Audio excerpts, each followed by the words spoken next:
call, please. Mr. Bowman. Here. I'm here. Mr. Dawson. Present. Ms. Downs. Here. Mr. Gutierrez. Here. Mr. Kurtz. Here.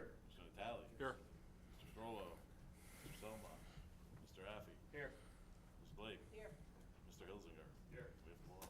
Thank you. Commission and public, please join me in the Pledge of Allegiance. Pledge allegiance to the flag of the United States of America and to the republic for which it stands, one nation, under God, indivisible, with liberty and justice for all. Okay, under old business number 1, which was the zone text amendment for Hydrocolox LLC, has asked us to bump it to our next meeting, which will be in 2 weeks. So under new business, can I hear the call for the text amendment for Town of Cheshire for cottage food licenses, please?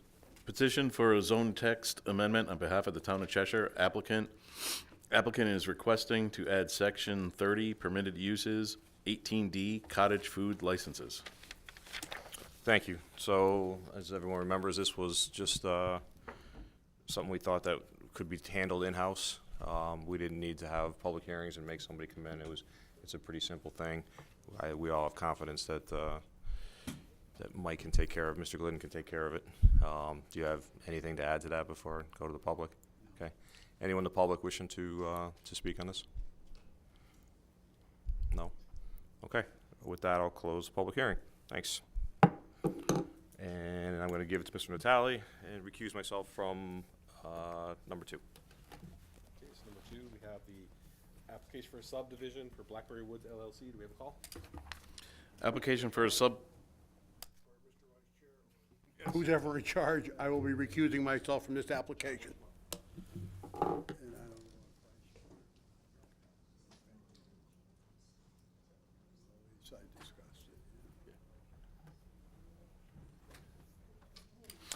Application for a subdivision on behalf of Blackberry Woods LLC. Applicant Anthony Fazzone, its agent. Applicant is requesting a 30-lot subdivision at the property located at 1513 and 1481 Marion Road. Map 16, Lot 4, 5, and 6, zoned R40. Okay, representing the applicant.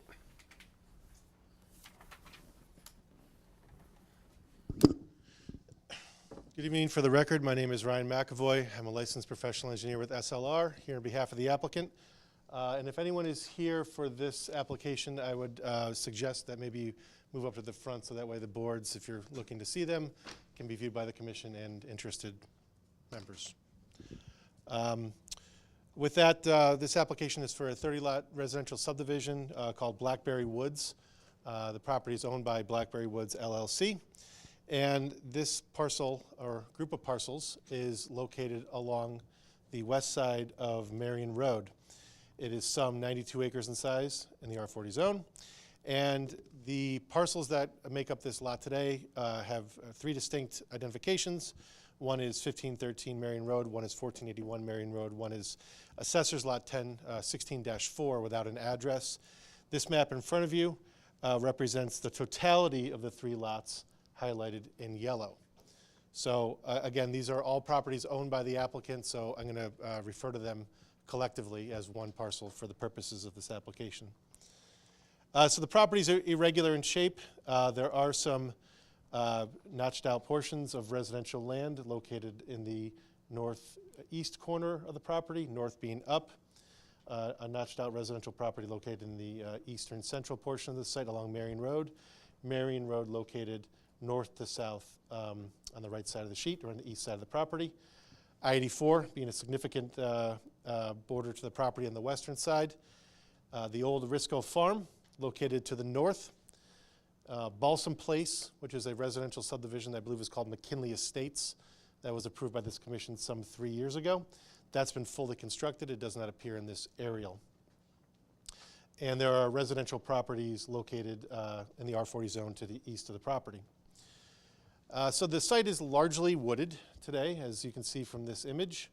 There are some historical agricultural features that are actually still active on the property, namely a field located in the northeast corner of the site. There is an old farm pond located just behind that to the west. And there is a significant feature of the property is that there is a gas easement in favor of Algonquin that bisects the property from the central part of the site to the northeast. And that's a 75-foot easement with 2 gas transmission lines within it. The site is relatively steep in grade, ranging from an elevation of about 160 on Marion Road, all the way to a ridge line in the western third of the property, which has a high point of elevation 370. So most of the site pitches from east or west to east towards Marion Road at a grade of about 10%. There's some areas that exceed 10%, roughly 15% in grade. There are some significant wetland corridors that exist on the eastern part of the site.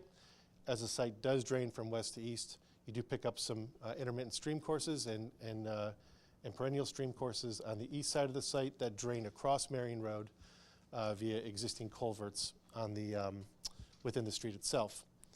There is one single-family house on the property, and there are some outbuildings located closer to Marion Road, but again, as I said, the site is largely wooded at this time. In terms of available utilities, there is public water within Marion Road. There is public sewer nearby, although this is not within the Seward district. And the entire portion of the developed part of this site will drain towards Marion Road. And for the purposes of our application, our lots are focused, and the development of this lot is focused on the eastern half of the site. Generally speaking, the western half, up to almost half, is, of course.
Okay, we're going to end the recess. Just for the record, Mr. Dawson stepped out. He won't be part of this. And Mr. Strollo's here. Mr. McAvoy, sorry, it's all yours again. Thank you. Might be easier if I stand over here. So again, I believe I left off with that public water is available in Marion Road. There is nearby sanitary sewer, although this lot is not presently within a sewer district. The proposed plan for this site, again, focused in the eastern roughly half of the property.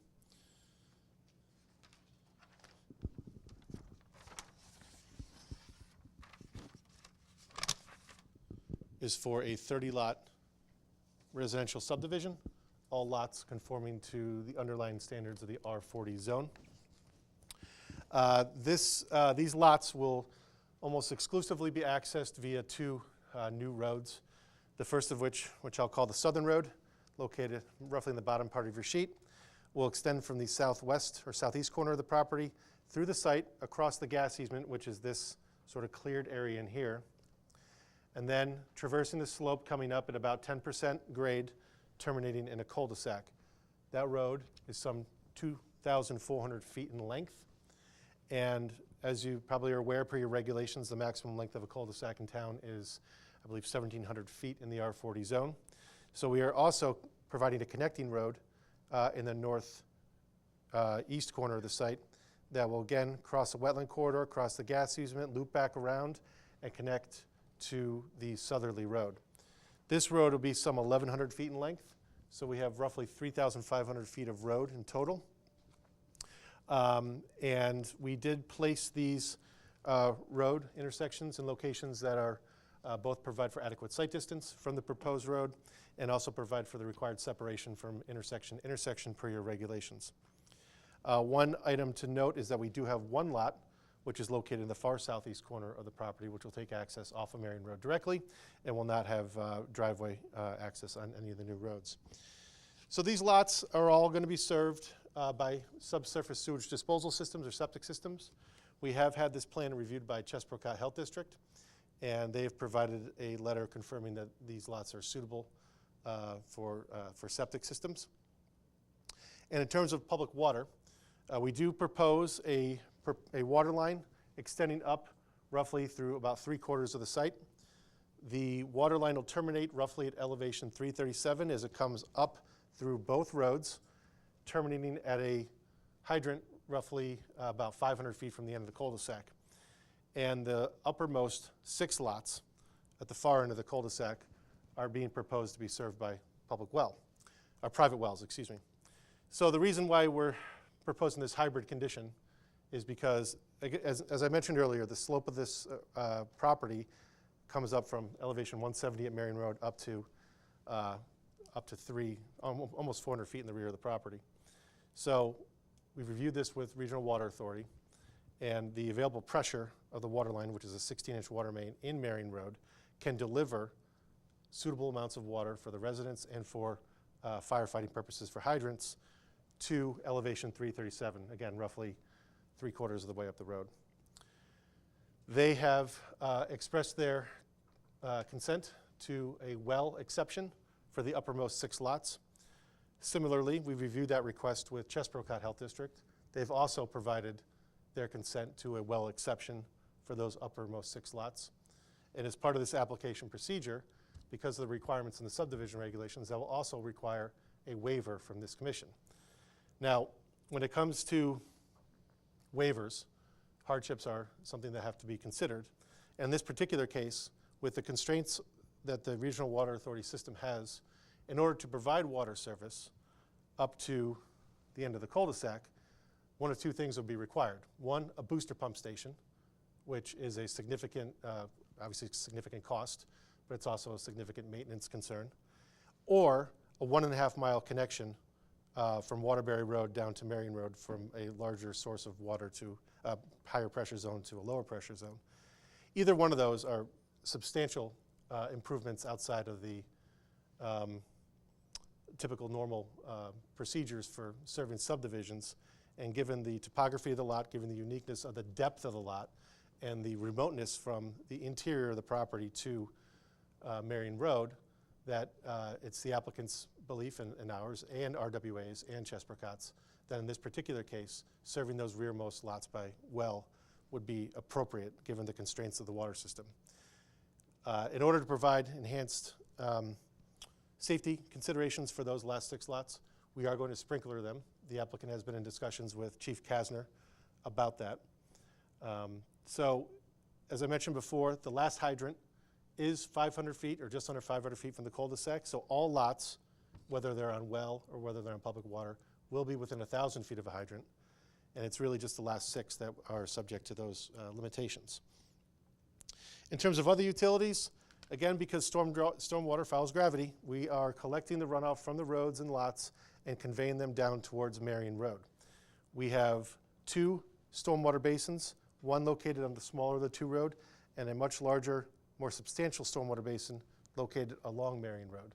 And these locations, particularly the larger one, is placed because the topography is suitable in that area, and we did soil testing and found that it's sand and gravel, suitable for high levels of infiltration, which provide for not only stormwater volume reduction, it also provides for water quality controls in the sense that you're taking that water off of a heated surface and putting it into the ground as opposed to discharging it directly into a water course. So the storm drainage that we propose results in actually substantial decreases in the rate of runoff, well in excess of what's required under your regulations. And during the wetland application process, the storm drainage system was reviewed extensively by the town engineering department along with a third-party consultant who was retained to review primarily stormwater controls. In terms of the piping system to bring the stormwater to the basins, it's a standard road drainage system, catch basin and pipe, being brought through the road to a sediment chamber, which will allow for floatable debris, oils, and coarse sand from road sanding to be deposited within the structure. The town has a maintenance program to go in and clean these out periodically. So we've provided those sediment chambers in accordance with town standard practice. In terms of the lots themselves, all lots have 50 feet of frontage along one of the roads, or as this is the case out to Marion Road. There is one lot that we have 2 50-foot access strips in fee to the proposed lots, but because a wetland crossing is involved, we are seeking a common driveway for these 2 lots, as you've seen and approved in other subdivisions in town where there is a fairly lengthy distance from the road to the lots. This does not require a special exception because it does have its own frontage, so they are considered frontage lots, not rear lots. But because of the wetland crossing, because of the size of the culvert that we have to install to pass the stormwater through it, we are seeking these lots to be served by one driveway. That will be under common maintenance requirements. In terms of our wetland crossings, I'm not going to get into those too deeply, but we do have 2 wetland crossings for this secondary road. This stream, this water course, will pass beneath the road via a elliptical pipe that will be constructed in a manner that allows for the natural stream bottom cobbles to be placed within the culvert itself to mimic the natural stream bed that exists on the site today. Again, this stream is fairly steeply graded. It's fairly rocky, and we're attempting to mimic the nature of that stream bed with our culvert bottoms. In terms of sediment and erosion, One question. When we have streets that are going over these wetlands or water courses, do we salt them? Like, do we have to worry about during the winter salt running off into the little stream or anything? generally not. There's no prohibition. This is not in a public water supply watershed. It's not in a aquifer protection area. There's no prohibition on road salt, and I would imagine the town would treat this as they would any other road. Okay, Right. thank you. And if the commission looks at the profile plans for the proposed road, you'll see how steep it is. This is a road that will be at, in portions, 10%, which is steep. So they will be using salt on this road. You do not want icing conditions on this. Sure. So the two, you say those aren't two rear, sorry, the two lots that are not rear lots, why are they not rear lots? Because they have 50 feet of frontage, but we're just seeking a common driveway for those lots because of the stream crossing. We're trying to minimize the impact to the wetlands by having one driveway that serves both. So they have frontage on the bottom part, they'll go out to a road, or? Yes, they have frontage along the proposed road. So, for example, that configuration has been approved as part of several subdivisions I've been a part of in the past. One on Colton Lane, which was Cayley property subdivision. There were 4 lots in total served by 2 driveways, again, to try to minimize impervious surface where possible. For especially longer driveways coming off the road, there was one back in 2006 on Summit Road where we had, again, 4 lots served by 2 driveways. Again, these are properties that were way off Summit Road with the intent of trying to minimize impervious surfaces to the extent practical. So it has been something the Commission's considered before and looked favorably upon. So down the road, if one of those homeowners does the Hatfield and McCoys and has a fight and wants to put it in their own driveway, they have that 50 foot and they can come and cross, or are they not allowed to do that? Yeah. They'd have to, Well, they would have to, it would trigger a wetlands permit minimum, because you have a wetlands crossing with this. That's very specific, and it was designed based on topography, as Ryan noted, when you go out there. This was basically the spot that was the least amount of disturbance within the stream corridor. No, They'd I have to- understand it. It's a good idea. I'm just wondering, how do you keep it from changing down the road? Is it on the deed that? Well, I mean, you're gonna have a maintenance agreement on your deed between the 2 property owners, so someone buying this house, one of these houses, will be aware that they have a shared driveway, they have maintenance responsibilities, and if you can't live with that, this is not your property. Okay, thanks. 29 other lots to choose from.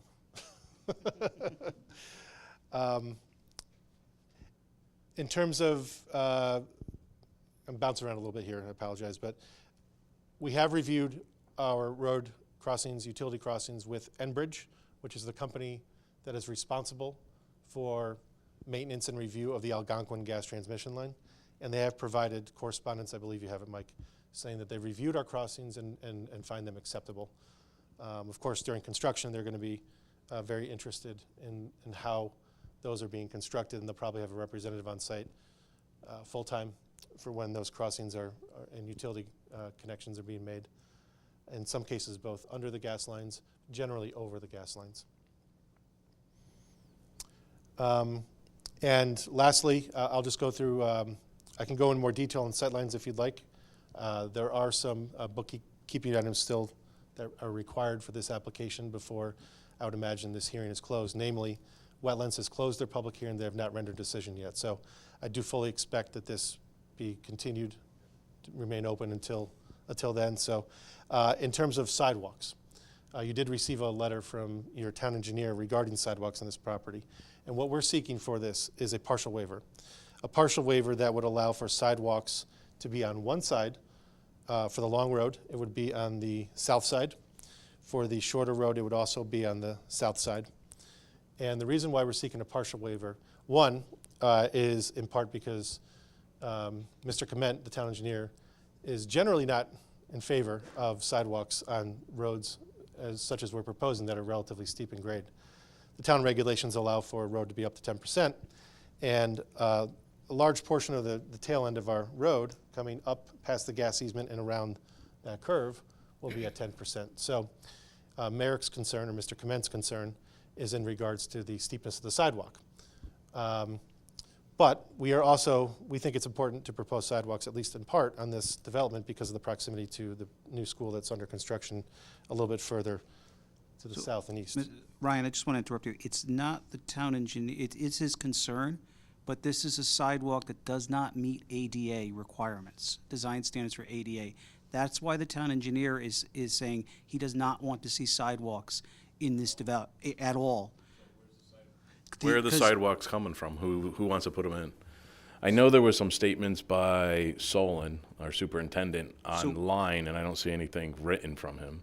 Well, this is internal to the site. We're not talking about off-site improvements.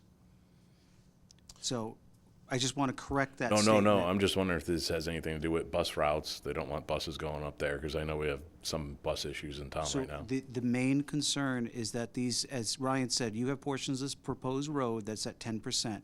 ADA standards say a sidewalk, in order to be considered ADA compliant, cannot exceed 5%. It's structurally impractical to build this the sidewalk network as proposed and meet ADA standards. Although they'll meet your roadway standards, they do not meet federal code. Hence why the town engineer's position is he wants to see no sidewalks on this proposed road. But my question is, why are they proposed then? Well, frankly, when we make an application to this commission, we take into account past practice, past positions on matters. Obviously, sidewalks are something, at least in the vicinity of a public school, that you've expressed interest before in the past. So the applicant is certainly willing to build a sidewalk. We've shown how it could be done. And he's, willing to propose that and show in good faith in accordance with what we believe the commission might be interested in seeing. So, Ryan, going up both roads, Yep. where does it start exceeding 5% on both roads? This road will exceed 5% until roughly you pass the gas line, and then it starts to get a little flatter as you approach the intersection. This road will come up relatively quickly in grade and will exceed 5% almost the entire way. Okay. It'll approach 10% as you get around past the gas line and around the curve. So it'll be largely over 5%. If you look at Balsam Place, which is the road immediately to the south, it would probably not be terribly dissimilar from that road in terms of the grade. That road comes up roughly 10% pretty quickly. Balsam has sidewalks on both sides, doesn't it? It does. That's the same grade, right? It's similar. It's not quite as long because it's just a single cul-de-sac. We're proposing two. Balsam Place ends right here. So because we have this road connection, we're able to take this all the way through. So this would be something, if the commission would like further information, either from the applicant or from the town engineer, we'd like to hear that from you. Yeah, I definitely would like some more information on this. Yeah, I would also. Okay. Is there, I'd like some input from Board of Ed or Superintendent, too, on busing. Like, if we don't put sidewalks, do the kids have to walk all the way down there on the street at the same grade to get a bus at the end? The bus is gonna come up there, and he needs to start making some determinations now and not say what's gonna happen down the road. We need letters from him saying, yeah, there's gonna be a bus or no bus. I don't like this. Oh, well, we'll see what happens down the road. And putting things on social media and not coming here about these kind of projects, that needs to stop too. So Ryan, one question, and we'll let you continue. You've mentioned a few waivers. I just want to make sure that I understand all the waivers that you're looking for. So the first one you said was for the wells. Yes, partial waiver to allow lots 13 through 18, 6 lots, Okay. to be on private wells as opposed to a connection to the water system. So you'd be looking for a waiver for sidewalks, you said. Partial waiver, sidewalks to allow sidewalks on one side. Okay. Any other waivers? That's it. Thank you. Casey? Retention pond, who would be in charge of maintaining that? Both of these would be under the control and maintenance of a dedicated homeowners association, as would the farm pond. So we made sure to keep this property where the farm pond is under the control of a homeowners association rather than be under the control of a private entity. There will be maintenance associated with the pond. There's an embankment, there's a dam, there's an outlet structure. Similarly, our proposed ponds will have that control placed on them as well, with the town having an easement over it. Should it require emergency maintenance, then I believe the town would be in a position to essentially backbill the Could you just say that again, what you just said? The whole thing? Somebody coughed. No, the last sentence, last two sentences. So the town will have an easement over the stormwater ponds, so that in the case of an emergency, they'll have the ability to go in there and make emergency repairs. However, I believe that the procedure for the town would be to backbill the members of the association for those repairs. And that would all be spelled What out. kind of emergencies are you talking? Just happen. If there's a dam, there's always a possibility of failure. So the dam is up on the top part, and you're Well, saying, the town wouldn't be responsible for the farm pond dam, okay? The reason why the town would have an interest in these stormwater basins is because it's accepting runoff from town roads, okay? So that's where the interest in the town would lie, in maintaining those stormwater structures, so that in the event there is some sort of a maintenance issue or concern. It would definitely be back billing? Or you're saying it might be back? I think, well, they'd have the option to. I mean, whether or not the town It would just pursue it. sounds like you're already saying something that could cost the town money. Well, that's not the intent. The intent would be that the town has this is not unique in this subdivision. This is very common overall subdivisions that have been approved in the last 20 years in town, is that the town does have the ability to go in there. They have the right, which is why they want an easement across it, to go in there and make a repair if the homeowners association is unable to, Right, unwilling it's to. just or- good to know Yep. before you build rather than after you build, what the town would be responsible for. They're not technically responsible for anything associated with the maintenance of the pond. That's why if they did go in there, it's all written in the documents, in the condo documents, the homeowners association documents, that the town would be able to go back in and essentially bill the homeowners. Thank you. Michael, you want to say something? Well, no, Ryan completed it. Basically, we can go on, perform, lean and clean. And Ryan, I just heard the word dam.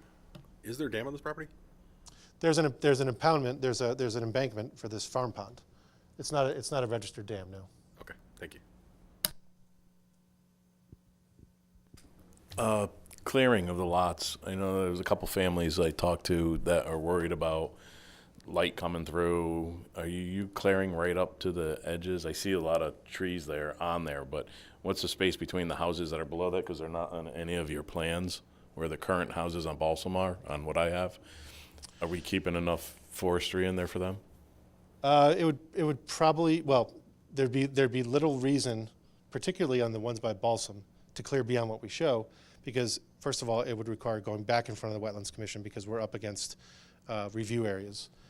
So I don't think we'd have much more clearing beyond what you see here, or else it would require more permitting.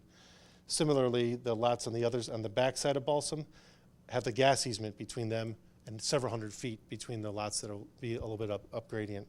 So I don't really see. On that, what's that the shortest area there on those two You houses? see Yeah. right here? Yes, please. Oh, yeah. I'll just estimate. It's over 100 feet to the property boundary. Oh, great. Thank you.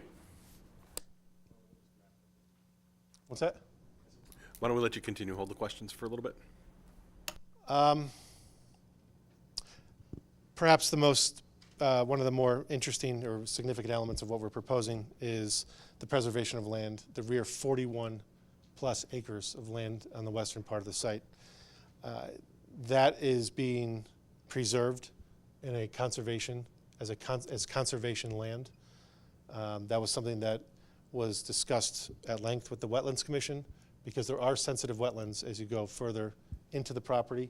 A couple vernal pools located several hundred feet behind some of our proposed lots, and a much larger wetland system that actually is off this sheet that abuts I-84. So there are other town open space lands. I believe the Dime Savings property, as it's referred to, that abuts this property in the rearmost quadrant of the site. There's undisturbed land that's owned by the Coptic Church, which used to be the Church of the Epiphany. And there's also large tracts of the back part of the Arisco property that are undisturbed. So again, we're at 94 acres roughly for this site. 41 plus are going to be placed in conservation land. And as conservation, they won't be subject to any clearing or any disturbance.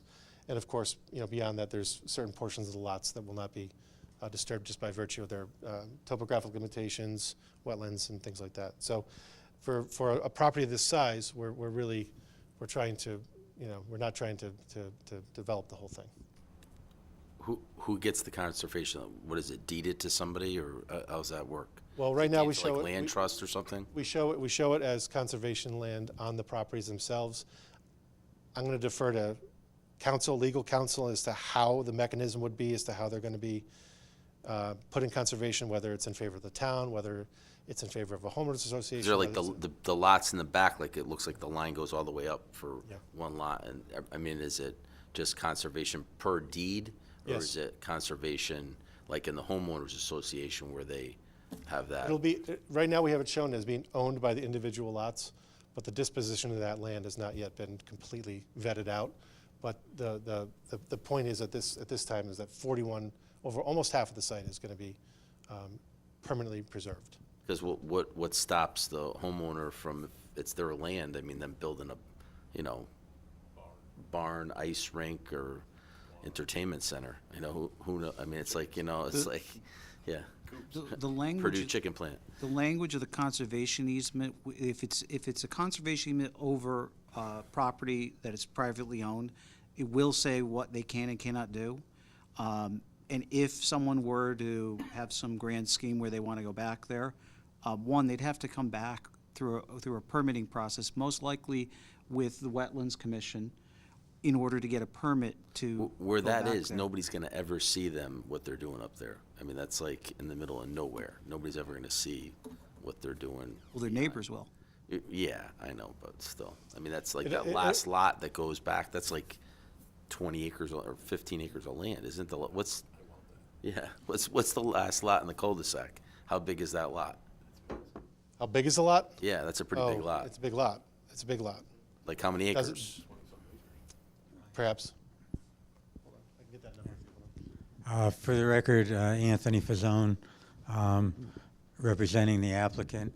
I've just been informed that the most likely there will be a conservation easement across the property, but most likely it will be offered to the town that has adjoining Yeah. land. That's better. Don't give it to the homeowner. Some guy from Russia will be building a whole building up there. And if, while I'm speaking, just touch upon Ms. Downs' questions, there will be a homeowners association formed. At the next public hearing, I'll introduce a copy of the declaration and the restrictions that we customarily file. Homeowners are made aware of the declaration and the fact that they are together responsible for maintaining those drainage basins. It's in the contract they sign. It's in a contract in bold print. It's in their deed, and it's in the declaration which is filed, which is also in their deed. So the town has specific requirements as to the maintenance of those detention basins. And if it's not done, the town will have the right to enter into those property, maintain the detention basin, and back charge and actually put a notice on the land records for the homeowners who do not contribute to that maintenance. So that's been pretty customary of subdivisions for probably the last 10 years. When you're in the process of building it and not every home is sold, who is responsible for that? The developer's responsible? The developer is responsible, yes. And then at what point does the homeowners associate, once they're all sold, or just, how does that work?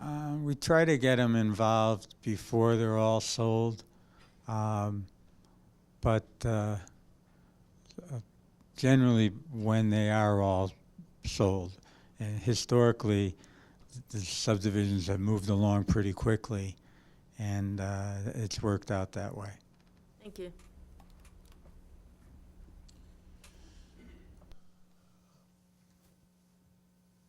Every lot's, how big? Every lot? There's a few that are close to 40,000 square feet, namely along, there's a couple, this one in particular is right around an acre. The remainder are generally over an acre, but the largest ones clearly are the ones as you get up the hill.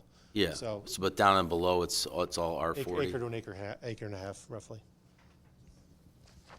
And is that all R40 zone there? It is, yes. It is? Yep, the whole site. I thought on the application for, on Balsam, there was some R80 in the back or something, if I remember. I don't recall. I didn't work on that one. I thought that it was like a split lot or something. It was one of those. It could be. It could be.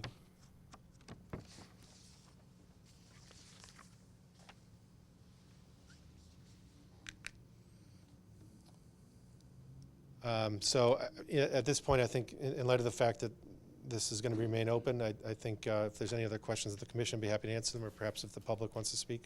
Yeah, we'll definitely go to the public in a minute. Do want to touch on the sidewalks a little more. Sure, go ahead. So, Balsam has them on both sides. You said Correct. that the topography is pretty similar, Somewhat similar, yeah. pretty similar. And I'm looking at your responses, and in your response to the sidewalk review, you also mentioned that there's large stretches of the sidewalk that would be the responsibility of the homeowner association. Yes, so. It's just not about grading, it's about the homeowner association also? That's, just to explain why we placed them where we did.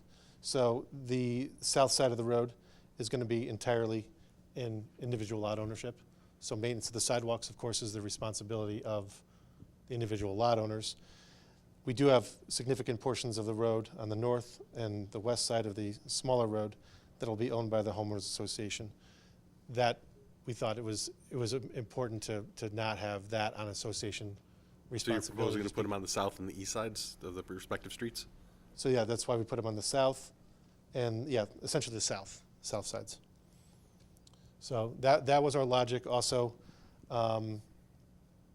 given the constraints of the grade and Merrick's concerns, Okay. it put us in a very interesting position, to be honest with you, where we have a town regulation that says one thing, and then your engineer saying something Gotcha. a little different. It was a little awkward. So we'll to get be honest. clarification and more information on that. Do you want Merrick at the next meeting? I'd love that, yes. Okay, I will tell him that you're requesting his presence. And especially, like I said, with Balsam being similar. And this is gonna sound bad, but I don't care about the homeowner association if they have to clear snow. I care about the safety of, like, Mr. Mercado was saying about the kids and them getting down, especially with the new school right down the street. So I'd like to have that addressed too.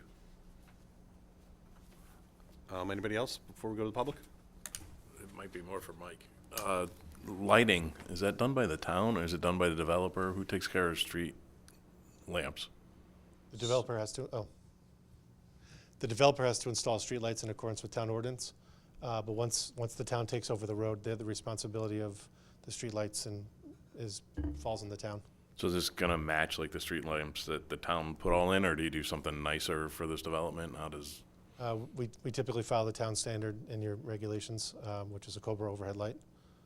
They're every 750 feet and at intersections and cul-de-sacs. So there's probably half a dozen on this development. utilities or poles or underground? Utilities will be underground. Thank you. The only poles will be the poles supporting the light fixtures. Good, thank you. And one other question, I'm sorry. So Michael, Mr. McAvoy was talking about the regulations for the length of the cul-de-sac. So do we need a waiver for this? Or No. how's that, does it go away because of the secondary road? Correct. If he didn't have the spur to the north, if that wasn't coming off, then we'd have an issue. Well, you have two issues then. You need a waiver for the total length of the cul-de-sac, and then you also will have more lots than what's allowed in the zoning district. R40, it's 16 that's allowed on a cul-de-sac. Yep. So you'd exceed that. So it would trigger. So the road takes multiple care of waivers. that, secondary road takes care of that. Yes, and that was an interpretation of this commission in the past. Okay, thank you. Mr. McAvoy, anything else before we go to the public? Not at the moment. Thank you. Anybody from the public wish to speak, come up to the podium.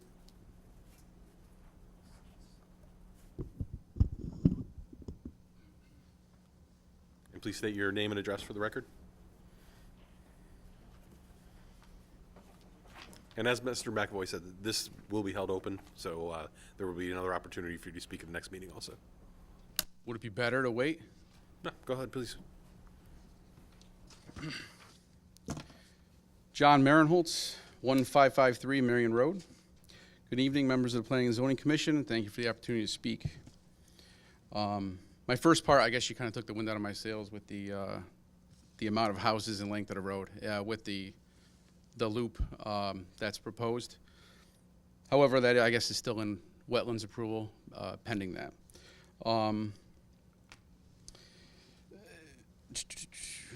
I understand that development is part of our community's growth, and I do not oppose responsible building that aligns with our zoning regulations.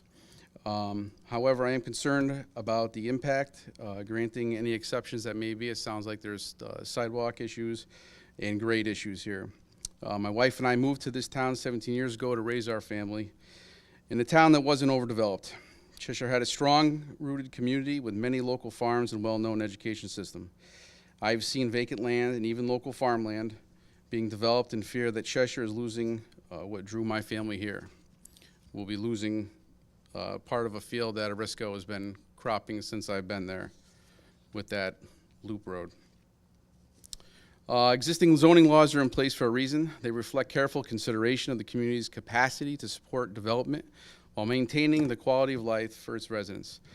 Allowing exceptions to these regulations may set a precedent that could erode the protections that our zoning laws provide. Increasing the number of houses beyond what is currently allowed could overwhelm our roads, schools, and public services. Our schools are near capacity, and additional students could stretch the resources even thinner. Highland Elementary School is adding 2 additional modular classrooms to the top of the 2 they already have to accommodate the number of students.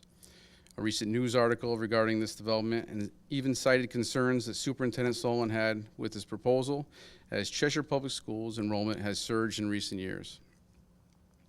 Furthermore, the proposed development veers off track with several other newly cul-de-sac developments in this area of town. Sierra Court has 12 lots, not including the 2 corner lots that meet Marion. Balsam Place 14, not including the 1 corner lot of Marion.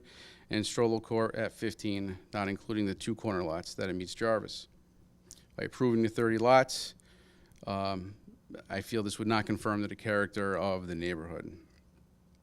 The deforestation that goes hand in hand with development is also a concern of mine. I have concerns about the number of trees that would be cleared for the roadway such as this, as well as the amount of lots proposed.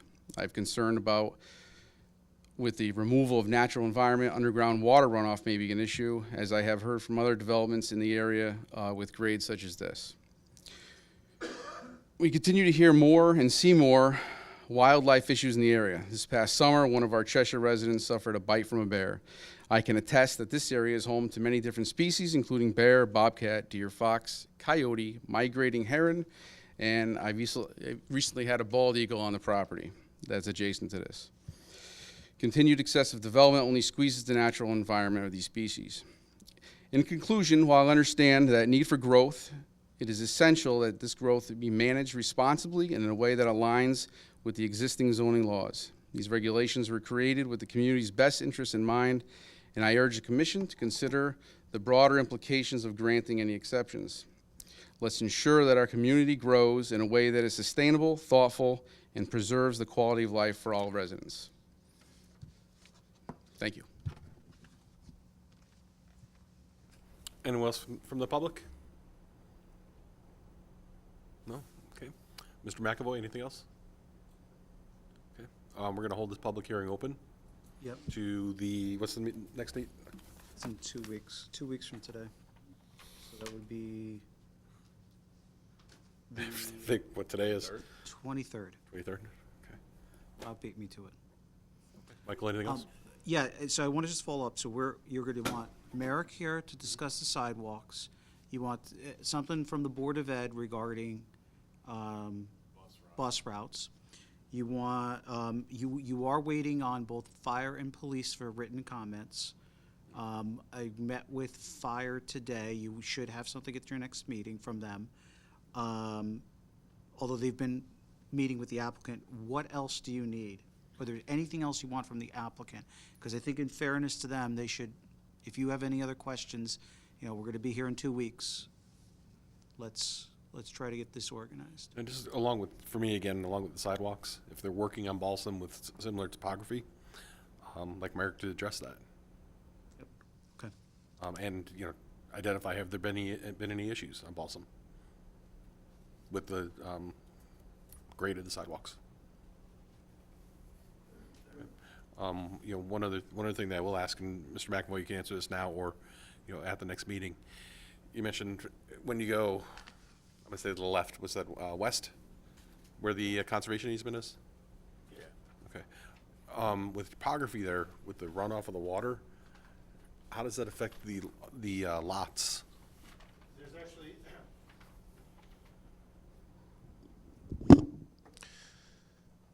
these 2 wetland areas drain through there's quite a bit of topography as you get up here, and there's actually a valley that comes through behind the rear of these lots that eventually feeds into the farm pond. Okay, So to answer your question, it won't drain towards the lots. okay, thank you.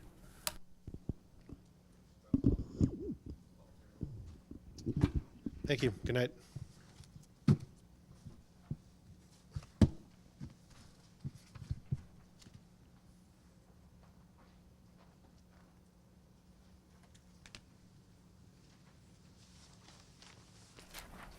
Wow, I still have the floor. I'll adjourn the public hearing. What'd you say? I said, well, I still have the floor. I'll adjourn the public hearing. You haven't sat down yet. Something. There you go.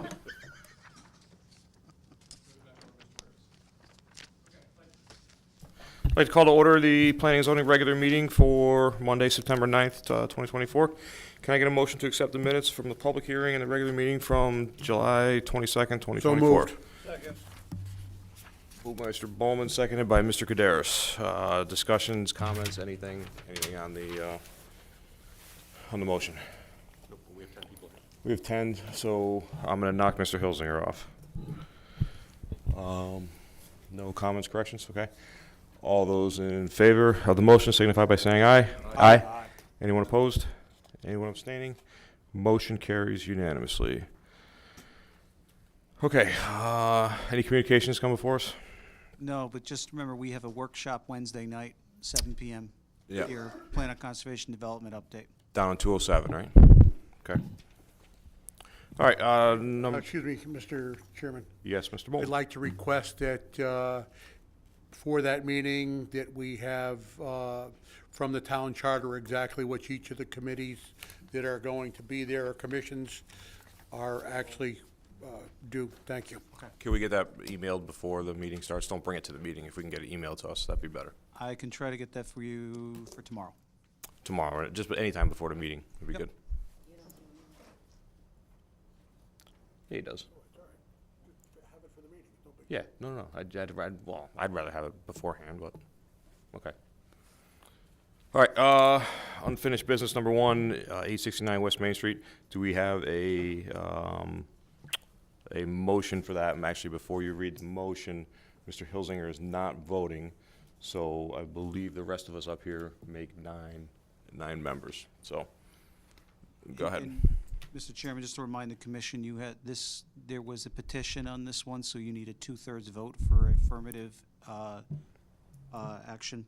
So I have it in the affirmative, a motion to approve petition change for a zone change on behalf of 869 West Main Street Associates LLC applicant, Andrew Gomes Esquire agent, applicants requesting a change from C3 to R20 zoning districts to affordable housing district pursuant to section 44A.5 of the Cheshire zoning regulations for 3 parcels located at 869 West Main Street, Assessors Map 49, Lot 301, Mountain Road, Assessors Map 49, Lot 72, and Mountain Road, Assessors Map 49, Lot 76. The commission finds that the application is consistent with the goals and objectives of the 2016 Plan of Conservation Development.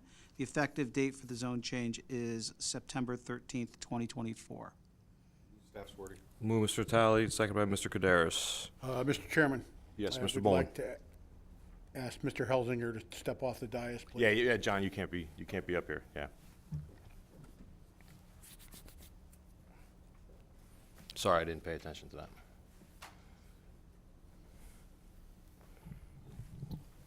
Move staff wording. Second. I moved by Mr. Talley, seconded by Mr. Kaderis already. Yeah. All right. So now, any comments on the motion? Well, Mr. Talley. I'll go first, Matt? Oh, okay. For the record, I was not here for the meeting at the beginning of July. I was on vacation, but I did watch it actually live. So that's what I do on my vacation, I guess. Watch our planning and zoning meetings live. So I want to get that on the record.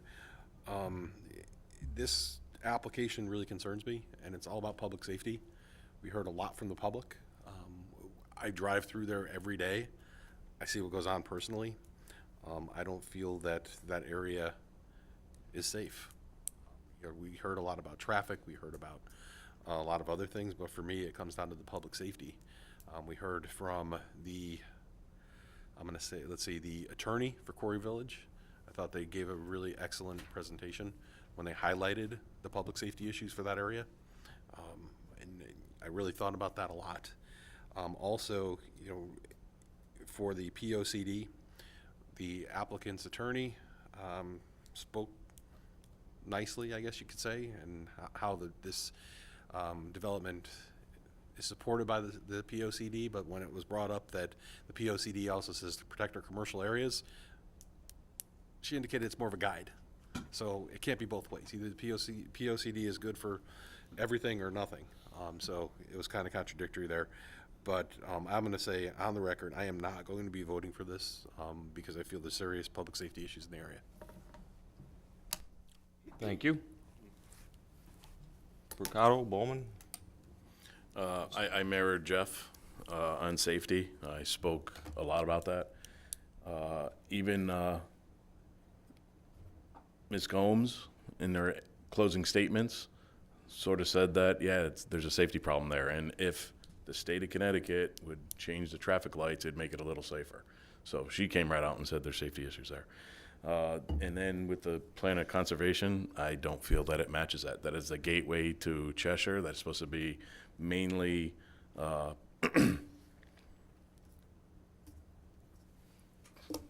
housing. Can't think of the term. Commercial.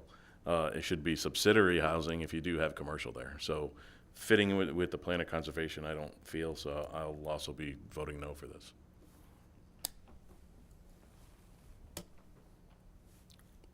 Mr. Kaderis?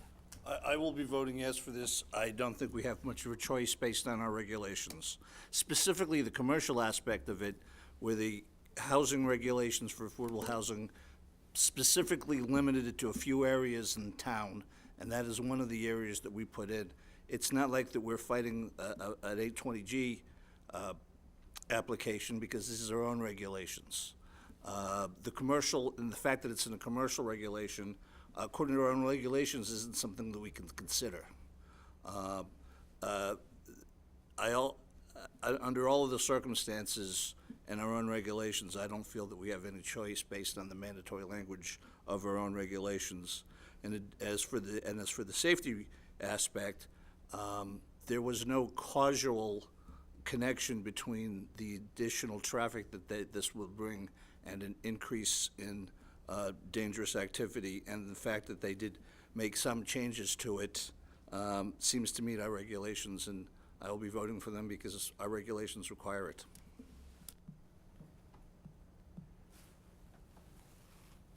Mr. Affey? Am I allowed to ask Mike a question during this part, or no? No question. No question, okay. Comments? Okay, just comments, thank you. It's a very tough one for me, because again, the safety, and, you know, the comments were that these things go to court.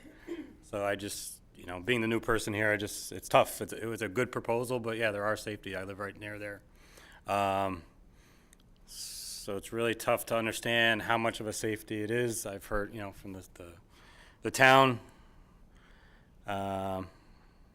you know, they really don't like it, so I'm still struggling. I love the proposal, but in a different place, I'd probably vote yes, but I'm yeah, still struggling with it up until this moment. So. Mr. Bowman? Having lived in that area more than half my life, and knowing the traffic in that area, I will not be supporting this, this issue tonight, or this motion. I hate to agree with Mr. Affey, but it's a good proposal, just in the wrong place. And I really don't think that we need to be making any changes to our commercial property. We don't have any more commercial property. We need more commercial property. And I just think this is a good proposal in the wrong location, so I'll be voting against it.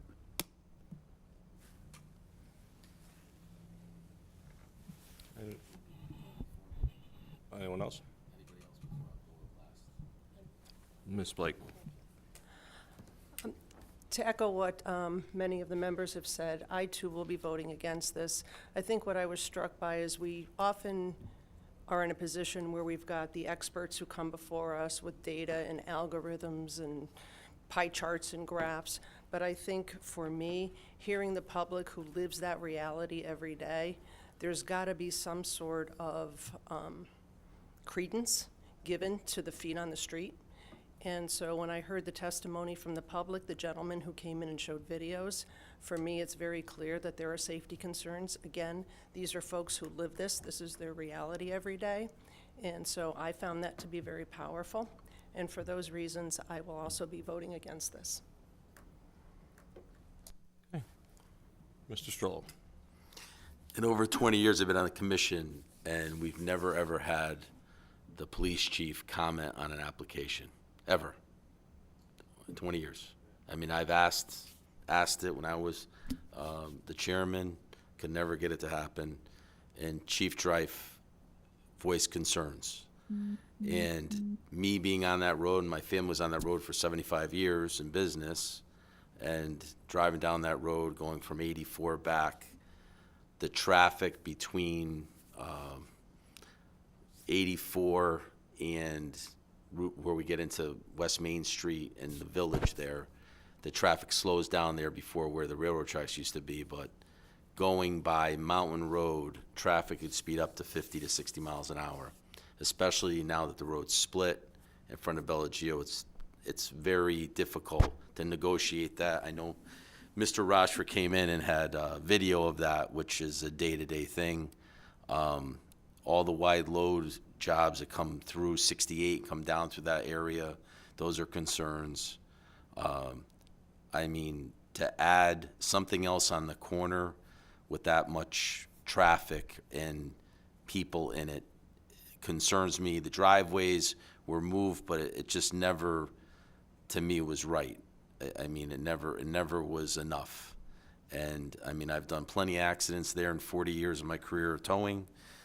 I mean, I've done some really bad accidents there, and I don't want to be voting on something that somebody's going to get hurt at and have to feel that. So I will be voting against it. Okay, thank you. And I feel the same way as everyone else up here. The traffic in this area, I did live there for a part of my life too. The traffic is just is crazy. I don't know what the answer is. I don't know what we can do to fix that area. But what I do know is this project going in that area was just plain too big, and therefore I will also be voting against it. So with that, all those in favor of the motion signify by saying aye. Aye. All those opposed? Aye. Anyone abstaining? The motion fails. Thank you. Moving on. Do we have a motion for the Town of Cheshire for the cottage foods license? That's under new business, but yeah, I have a motion for that. You want to do that before the site plan for Deanna Court? Oh, I skipped it, huh? I'm sorry. Yeah. Let's do the application for the site plan of Power Rangers property. Sorry, I just went a little in the wrong direction.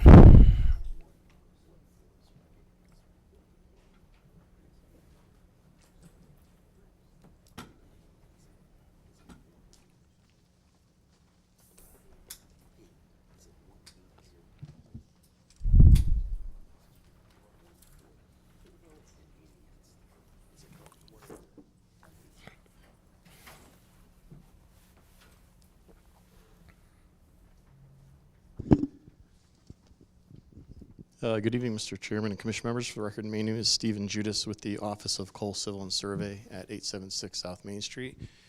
Here tonight with members of Power Rangers Properties LLC. If you could just take the mic and keep it up there. Well, you're going to have to keep reminding me of that. It's bad Hey, habit. no problem. As I mentioned, with the owners of Power Rangers LLC, Ken Jackie and his partners, his daughters, are with us tonight as well. We're here tonight regarding a 2.83 acre parcel of land in an I2 zone. This property is known as Map 11, Parcel 31, or also known as Lot 31, Diana Court, which is a cul-de-sac, an industrial zone. The property is vacant. It has been used for some farming purposes, I think. At some point, there was water service on the property. It's a Right now, the property slopes from east to west, and we have a Algonquin gas transmission easement that runs in this vicinity here from north to south. Our frontage is obviously all improved. There's public water and public sewers, and those services are actually stubbed partially into the property. We're proposing two 12,000 square foot buildings. We're going to be phasing this as this building here would be phase one, second building will be phase two. The first building is really a manufacturing facility. The second building would be used for storage of products and materials for the manufacturing facility. We're proposing 27 parking spaces. We have a row of parking spaces along the easterly property line here, and then we have a few other 6 spaces along the front, which is the second building.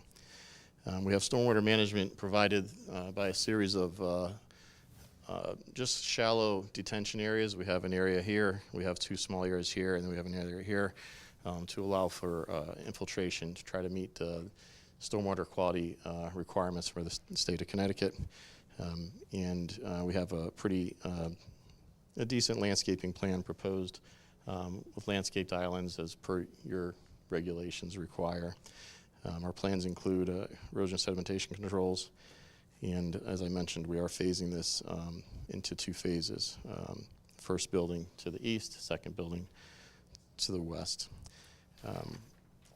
We did meet with staff this morning. There were a few minor items that came up. I think Mike could comment on those, but there was nothing that we felt were deal breakers as far as our application moving forward. And we believe that our application meets your requirements, and we're looking forward to getting into this property. Ken has a facility here in town, and they're growing, and we'd like to get into this as soon as possible and break ground before the end of the year. So any questions for me or for Ken, we'd be happy to answer them for you. Okay. So the comments that came in is really, I mean, they'll agree to them if we were to vote on this? Yeah, They're minor in nature? They're minor in nature. We met with the applicant, went over this. You know, some of it is, you know, the town engineer would like soil testing in the area of the proposed basins, just to have the depth to groundwater. The applicant is required to go to WPCA for their connection, which they'll have to do that as part of the building permit process. It does not stop you from approving this because the site is served, it's in the sewer shed, and there really is, this is not a use that That's what it's poses any for. type of Yeah, this is a perfect sewer spot for issues. it. Yeah. The other was the 3 comments from the fire department. One is their standard, they want knock boxes on both buildings. You hear that all the time. At our meeting, the chief is looking for possibly in phase 2 to have a secondary driveway cut to the northwestern corner of the property out to Diana Court. Really, it's just so that his guys can get in and out, but also as you have the 2 buildings in operation, it will improve their flow around the site. So they benefit as much as the fire department benefits from that. And lastly was they are going to put the turning templates for the trucks on, and it may mean that the driveway has to or the paved surfaces gets moved a little, but we're not talking about substantial changes. We're talking about, you know, I may go 3 feet one direction versus the other, which normally we'd handle that as a condition, either ask staff have the authority, which I also put it in as 2 items. One was mirroring Jack's comments, but also giving staff the authority to sign off on those minor changes, provided that they're done. We have a cut sheet showing the changes prior to their implementation in the field, which the commission's used to seeing. And We give you a lot of control. What? You guys are agreeable to anything that, you know, obviously yes, sir. that comes Yeah, up? It was you'd have a to- very productive meeting this morning, and you know, I think we're good with all the comments that were made. And just for the record, you did have a rendering that's in your packet Yep. along with the floor plans. I don't know. So I Ken, do forgot you to wanna- bring that. You want Ken to tell what his business is, what he does, or? It doesn't really matter. I mean, curiosity maybe, but I don't think it matters for the application. No, it doesn't. It's allowed as of right. It's Yeah. allowed in the zoning district, so, I mean, from a use standpoint, it's fine. Didn't we approve something for a building extension on this property already from the other side? I thought that the guy that owns the property. That was the woodworking. No, I no, think. no, no. This is on Diana Court, right? Yeah, it's the last. Yeah, but the other is the moving company or shipping company. Weren't they adding on? They were going to add on, and they did. Then they didn't do it. No, I think it's the same. They never did it, yeah. They never did it. So this is But this. this is the last vacant parcel Yeah, that's they on wanted to Deanna build Court. onto their and use this. Okay, no, it's the same thing. That was like 5, 6 years ago, right? 5 years ago. Okay, Mr. Mercado, question. So you mentioned something about trucks. Is that for deliveries, or are you gonna be doing installations on, No, no installations? We need you to come to Yeah, the mic, thank and we need your name and address for the record, sorry. My name is Ken Jackie. I live at 611 Mulberry Street, Plantsville. Robert, to answer your question, no. We are a growing company. We have a product line that are for fire trucks, but we're not service. We make the products. We're shipping them all over the world right now. Yeah, I just heard the trucks. I wasn't sure if you were, Once in a while, You we were may have adding installations Cheshire into Fire there. Department there for something or some local stuff, but that is not the majority. There's no tech, no working on trucks there. good. So what I do want to reiterate too is manufacturing, some people think, clean. There's no oil. We're just cutting up some plastic, food grade plastic you could eat. We make mounting products for equipment on fire trucks. For example, Jaws of Life, everybody knows that. We came up with a mounting device that mounts it into the fire truck and then tilts out, makes it easier to deploy the deploy the tool. Fire departments, or do you do all emergency services? We do some police, but most of it is fire. But we've done NASA, we've done for the Navy, we've done some stuff. So we've come up with some really cool products that have taken off. Nice. Yeah. Yeah, maybe tow trucks too. I got enough of tow trucks. Okay, any other questions by commission members? Mr. Bowman? Ken? I'm just looking at this, kind of a site plan here. What is sticking out from the buildings? On the right side of each building, there's, yes, that, one. this is a landscape island here. We have another landscape island here. No, I know what that is. Oh, these areas? Yeah.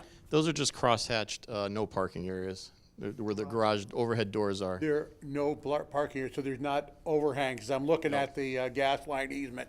Okay, Yeah, all no, right, thank you. That's just so no one parks in that area. There's a series of overhead doors along the Thank sides you, of each I'm building. fine.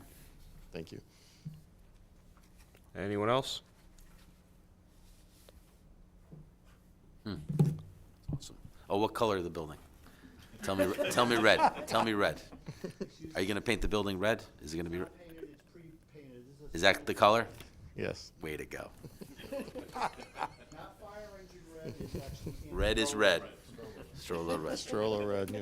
Gotta have the red. All right, do we have a motion for this? Yes, you do. Can we hear it, please? Motion to approve application for a site plan approval on behalf of Power Rangers Property LLC. Who came up with the name? Later. Ken. After, yeah. Applicant Stephen Judas, agent.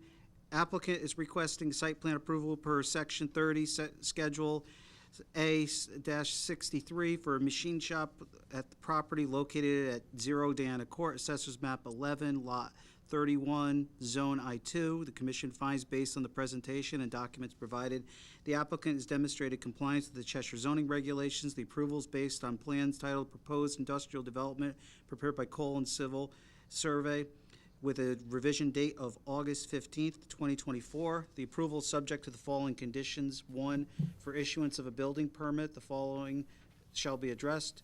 A, first off, soil test pits are to be formed in areas of proposed basin. Findings from test pits are to be provided to town engineer. B, Applicant is to secure approval from WPCA for sewer connection. C, a pre-construction meeting is required prior to the start of site work. Applicant schedule said meeting with planning department staff. 2, one fire department approved emergency key box will be installed and maintained on each building. 3, final location to be approved by the fire chief or his designee. I'm sorry, that's all the same condition. 3, the secondary access to Diana Court can be provided as part of Phase 2. Next, minor field adjustments to paved areas may be needed once fire truck turning plan is provided. And then 6, the commission authorized staff to approve minor modifications to the landscaping, lighting, utility, and grading plans. Said changes are to be made in writing and approved by town staff prior to implementation in the field. Move Mr. Picado, seconded by Mr. Caderas. Discussion on the motion, Mr. Picado. Yeah, just nice seeing a business in town grow. This is good. Thank you. Cool. I think we all agree with that. All those in favor of them, Mr. Hilsinger is back up here, so I'm going to knock Mr. Affey off this time. All those in favor of the motion signify by saying aye. Aye. Anyone opposed? Anyone abstaining? Motion carries. Congratulations. Thank you very much for your time and consideration tonight. Good luck, yes. Number 2, now we can get to the motion for the cottage food. Motion to approve petition for a zone text amendment on behalf of the town of Cheshire. Applicants requesting to add section 30 permitted use 18D cottage food license to the Cheshire zoning regulations. The commission finds the application consistent with the goals and objectives of the 2016 Plan on Conservation Development. The effective date for the change is September 13th, 2024. Move, Mr. Picado, seconded by Mr. Natale. Any discussion on this motion? Yeah, right. There's absolutely no need for all those people to come in here for the small little business that it was, and I think it's a step in the right direction. All those in favor of the motion signify by saying aye. Aye. Anyone opposed? Anyone abstaining? Motion carries unanimously with Mr. Caderas has left the building. So, You should note that Mr. Caderas left before this vote. yes, he left before the vote. Anything else to come before the commission tonight? Okay, I'll entertain a motion to adjourn. Moved, seconded, and everyone's in favor.